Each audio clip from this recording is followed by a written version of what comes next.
Mafushe here for a new episode of the Success Crisis New Success podcast. Today I have the pleasure to release an interview with Jérôme Lacorte from France, here in Hong Kong. He did something very special, very crazy, I would say. He broke the World Guinness record of number of matches played in a row for a charity. And I had the pleasure to be part of this event. I started actually with him at 7 a.m. on the Saturday, and I came back the day after at 3 p.m. and he was still on the court. No sleep, eating on the court quickly in between the points, in between the games, and this is it. So he's gonna talk about his experience, and most important, he's talking about what we can all gain from his experience, and for those of us who want to achieve big dreams. I think it's a really important message he is sharing. Since the interview is in French, if you cannot speak French, I invite you to go on the website benoitfouché.com/podcast/Jérôme, and you will have the translation on the YouTube, the version of this interview. Last but not the least, please subscribe, tell your friends about this fantastic podcast. The podcast will help everyone to be successful in their own ways. It's my pleasure to contribute this way and inspire me and others to live their own dreams. Talk to you soon. Bye. Bonjour à tous, aujourd'hui je suis avec Jérôme Lacorte. Jérôme a fait quelque chose de particulier le 16 novembre dernier, c'était en 2014. Il vient de battre le record du monde du nombre de matchs de tennis joués à la suite. Et si je ne m'abuse, tu as fait 32 ou 33 matchs, ça dépend des sites où on regarde, et à la suite. Et c'est l'équivalent de plus de 32 heures, j'ai noté 32 heures 21 minutes. Et donc voilà, j'ai participé à cet événement et c'était avec grand plaisir. Et la première question que je me pose, c'est mais pourquoi tu as fait ça quoi? Pourquoi se faire tant de mal à faire 32 matchs de suite? Voilà. Ouais. Bon, bonjour Benoît, bonjour tout le monde. Bon, d'abord pour répondre sur les 32, 33, j'ai fait 34 matchs. Ah, okay. Mais voilà, mais j'en ai comptabilisé que 33 parce qu'il y en a un où vraiment le joueur était un donateur et il a vraiment pas bien joué. Il a fini par 12 doubles fautes, quelque chose comme ça sur les 3 derniers jeux de service. Okay. Donc on l'a pas compté. Okay. Mais voilà, donc c'est 33 matchs. Et donc le premier match c'était toi, je te remercie encore. C'était une grande aventure, c'était sympa. Yes. Bon. Et donc pourquoi j'ai fait ça? Parce que je travaille avec une fondation, donc la fondation Sports for Hope Foundation depuis un peu plus d'1 an. Et voilà, exactement. J'avais participé à un premier à la Standard Chartered le 10 km pour la fondation en 2012 déjà. Juste pour que les gens sachent, c'est un marathon quoi. C'est un marathon. C'est un marathon. Il se met sur 10 km, 20 km, semi-marathon et marathon. Oui, c'est le marathon de New York en fait. De Hong Kong, pardon. New York, qui se passe à Hong Kong. Voilà. Ouais, bah voilà, il est décalé. Et Exactement. Et donc, voilà, j'avais commencé comme ça. Et puis, on a décidé, donc je suis devenu membre exécutif dans la fondation. Et on a décidé de faire un événement autour du tennis, puisque la fondatrice de la fondation est une fan de tennis. Et donc, elle voulait faire quelque chose là-dessus. Et donc, comme j'avais intégré la fondation en tant que tennis coach, et puis dans le tennis depuis toujours, elle pensait que c'était sympa si on fait un événement autour de ça. Donc vraiment, c'est pour la cause que tu l'as fait, en fait. Ah oui, c'est pour la cause uniquement. Ouais. Et donc, j'ai lancé ça à un moment donné dans un meeting. J'ai lancé, ça serait sympa si on faisait un champion du monde, machin, un Guinness Record. Et puis j'avais pas réalisé la dimension de la chose. En une phrase, je venais de détruire une année de vie. Ça t'a pris un an, ouais, j'imagine, pour préparer Ouais, tout ça a pris un an pour préparer, notamment en termes de logistique, hein. ça. C'était très compliqué parce que justement, si c'était pas pour une cause, si c'était pas pour une charité, ça aurait été un petit peu plus rapide à préparer. Mais là, d'un point de vue personnel, ça aurait été rapide, hein. J'aurais convoqué 33 joueurs et puis ça se serait passé. Mais là, il fallait lever des fonds. Donc il faut que les gens, la plupart des gens qui ont joué ont donné de l'argent. Voilà, donc c'est compliqué de trouver des gens qui donnent de l'argent toujours, hein. Je sais pas si tu imagines. Ouais, non, mais c'était impressionnant là, pour l'avoir participé. C'était impressionnant ouais, de voir toute la logistique derrière. Voilà, la télé, les grandes affiches, les sponsors, les stands au bord des cours, les animations. Enfin, c'était. Bah, là où on a été bon, c'est oui, en termes de communication, on a quand même eu la chance d'avoir des contacts avec donc la télé Now Sports TV. Donc ça nous a donné quand même une certaine comment on dit ça nous a fait connaître plus. Voilà. Donc là maintenant, on a levé des fonds un peu plus. C'était le deuxième événement pour la fondation. Et en plus de cela, maintenant, les gens nous connaissent un peu plus, ce qui est bien pour la suite. Voilà, pour les prochains événements. Je te rassure, je ne serai pas celui qui qui bat un record ou qui fait ça. Mais bon, toujours dans l'organisation. Ok. Voilà. Super. On pourra reparler de l'organisation à la fin de cette interview. La raison pour laquelle j'ai voulu t'interviewer, c'est que donc j'ai eu la chance de faire le premier match le samedi à 7h du matin. Et je suis revenu après avoir dormi, moi, le samedi soir, même avoir fait une sieste.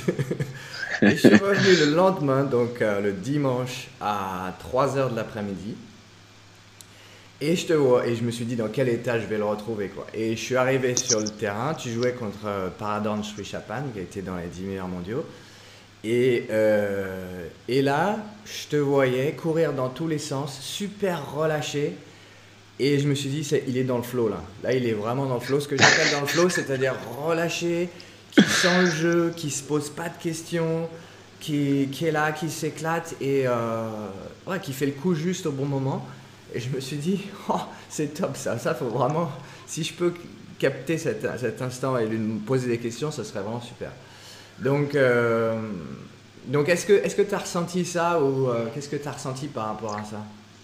Bah, moi, ce que j'ai ressenti, c'est bon, déjà la première approche que j'ai eue par rapport à tout cet événement, c'est à part bien sûr la logistique, hein, mais c'était de m'éclater.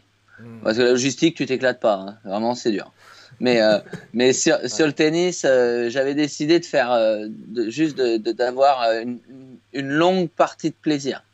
Et je t'avouerai que vraiment, là où ça a été le plus difficile, ça a été durant la nuit, de 3h à 6h du match, j'ai eu un petit coup de mou. Bon, c'est peut-être parce qu'il faisait nuit, hein. et Peut-être parce que je jouais à 3h du matin, mais qu'est-ce que je fais là, quoi? Le corps, il comprend rien. Et ouais, non, le corps comprenait quand même parce que j'avais fait des essais déjà. Mais non, le truc, c'est la motivation, elle vient surtout enfin pour moi, hein, elle vient surtout du fun et d'avoir du plaisir à jouer avec la personne.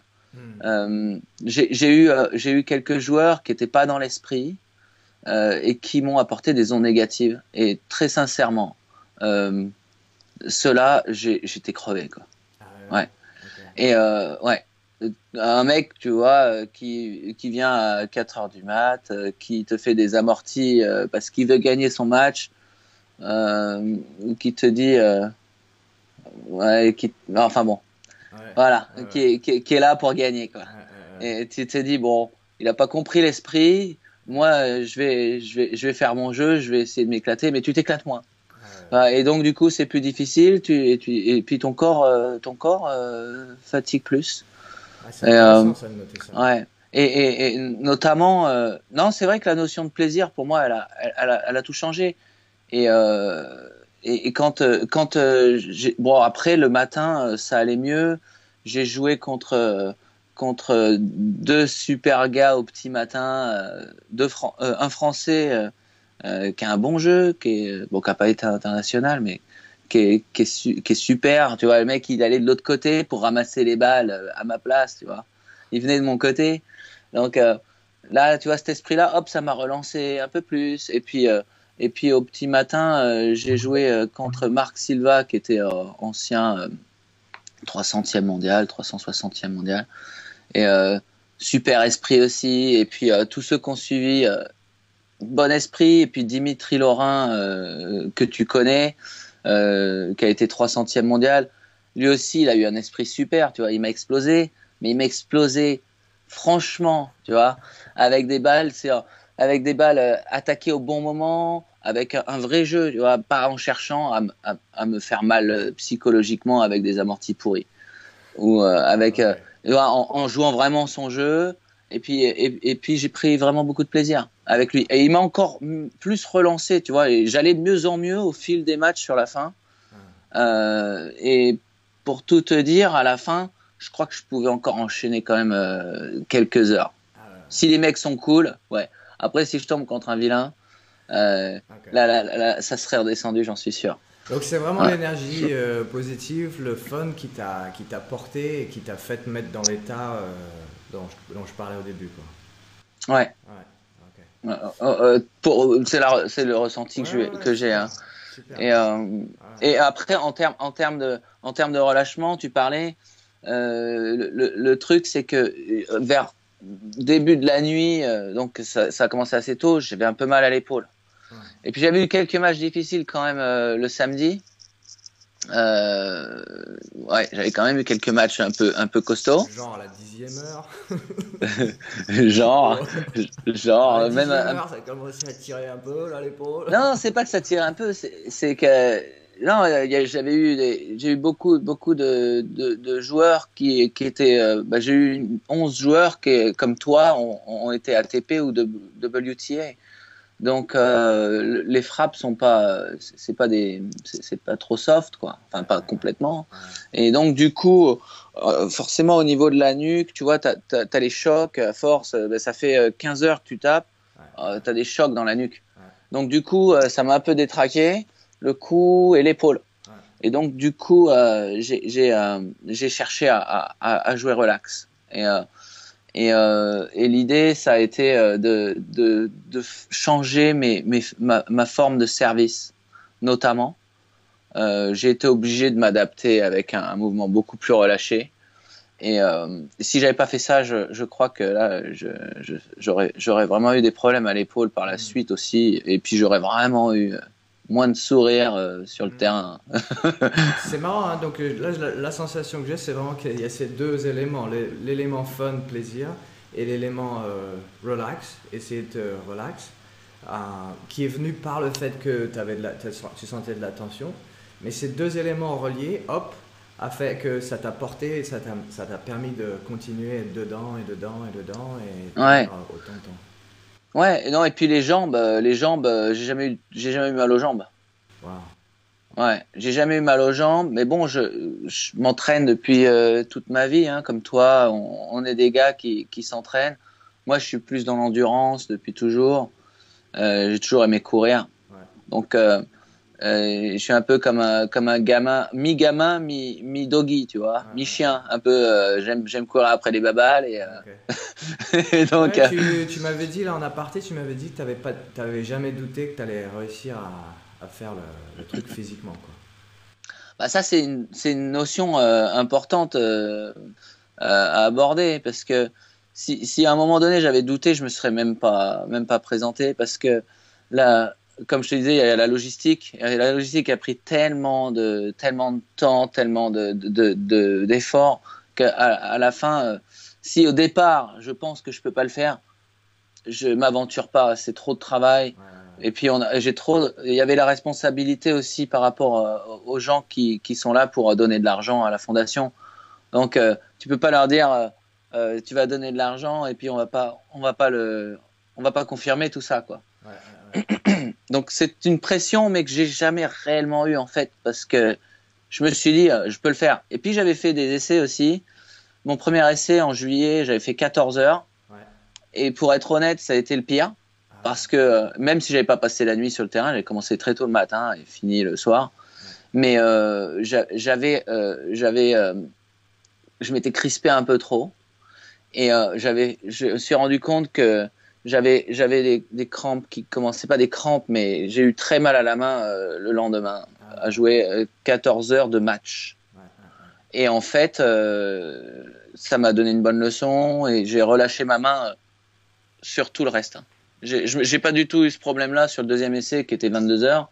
Mon troisième essai était 32 heures. J'avais eu aucun problème. Donc j'avais vraiment la confiance. Mais j'avais un problème, c'est mon pied. Mon pied était blessé, toujours blessé d'ailleurs. Mais bon, voilà, hein, tu sais, il y a des mecs qui sont sur des guerres, hein, donc ils souffrent un peu plus. Il y a des gens qui souffrent plus que ce que je souffre à jouer au tennis. Hein. Je vais pas me plaindre. Il y a des palmiers, il fait bon, il y a des gens qui sont sympas. Je veux dire, tu souffres un peu, mais faut regarder autour. Ouais. C'est cool ce que tu dis. C'est cool. Donc en fait, il y a 3 éléments là dans ce truc-là. Il y a le fun, et il y a le fait que tu t'es relâché. Tu t'es dit, je vais faire une technique relâchée pour pouvoir être bien. Ouais. Et il y a le fait de jamais douter. Et il y a un autre élément. Il y a aussi se préparer quand même, parce que faut pas le négliger. Faut se préparer quand même. Et puis j'avais adapté mon alimentation aussi sur l'année en cours. J'avais une nutritionniste, donc ça a forcément aidé. Je pense que il faut faire attention à l'alimentation, faut faire attention à continuer de s'entraîner. Je peux pas dire que je me suis entraîné plus qu'avant, mais j'ai essayé toujours de conserver ma stamina, hein, mon endurance, ma résistance. Ça par des footings, par ma vie, hein, je suis toujours en train de bouger. Hein. Donc aussi, ouais. Et si je devais recommencer, je recommencerais pas. Non, je rigole. Non, si je devais recommencer, je prévoirais que des mecs qui ont la banane quand ils viennent. Voilà, je ferais gaffe à ça. Et puis, c'est ce qu'il y a de plus important.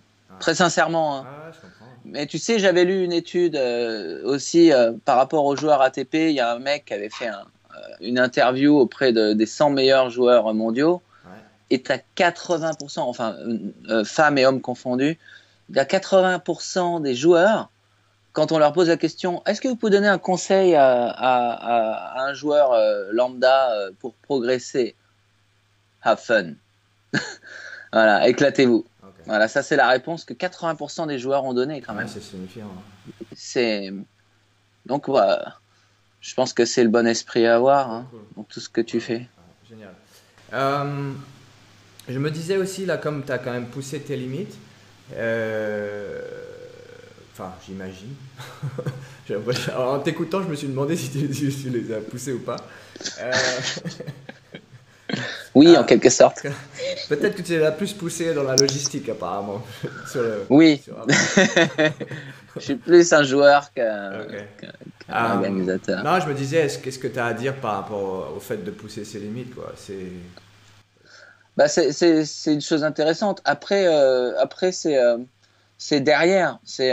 Faut continuer, faut se relancer. Par exemple, moi, c'est un projet qui m'a pris beaucoup de temps et il faut se relancer sur un autre.